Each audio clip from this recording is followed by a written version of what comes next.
U.S. Farm Report weather is brought to you by H&S Manufacturing.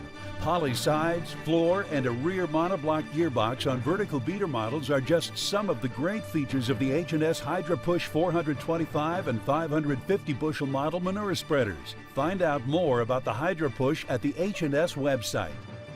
An unbelievable comeback just hit California. A massive winter storm took California's snowpack from just 28% on January 1st to now 104% of normal. That snowpack is a welcome sight for farmers, as it means California will be drought-free again this summer for a second year in a row. It's also good news for irrigation. Matt Engelbrecht joining us now with weather. Impressive? I mean, I guess that's one way to describe the winter storm that blasted California, Matt.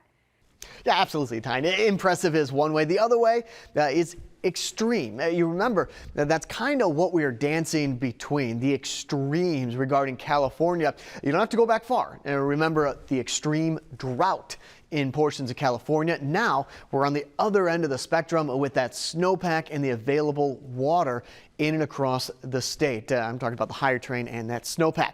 The temperature outlook between the 12th and the 16th is something that we've seen before. What I'm starting to see in the jet stream, as we'll see in just a second, you got a pocket of some warm air or a ridge developing over 2/3 of the United States and possibly a cutoff low in the jet stream back over here towards the Four Corners. So that's why you see the warmth on the west coast come up and over and then once again spread across the United States with the above normal temperatures for a good portion of the United States. Again, that's the 12th through the 16th. If we flip it over, look at the precipitation outlook, a couple of things that could stand out. Where that cutoff low develops, there's a higher chance of some rainfall, certainly needed in the panhandle of Texas as you go through this week. And then by March 16th, you got another contour, wetter than normal conditions back here towards parts of the southeast. This is all Gulf Coast moisture working to the east, but not necessarily up to the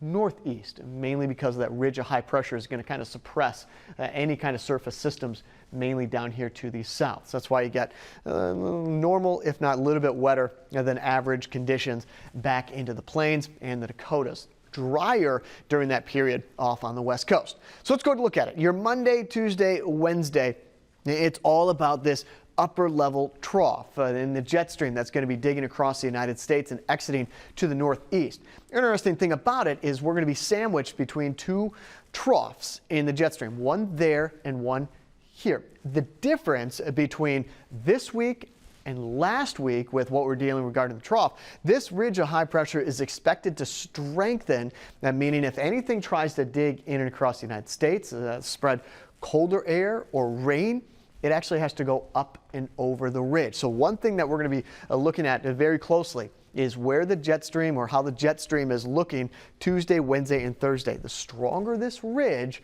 the more likely we'll see a cutoff low and a low chance of precipitation extending across the United States. Thanks, Matt. Well, the trade is waiting on planting intentions that will be out at the end of the month. But what were the biggest surprises in USDA's March WASDE report? Mike North and Mark Gold join me next.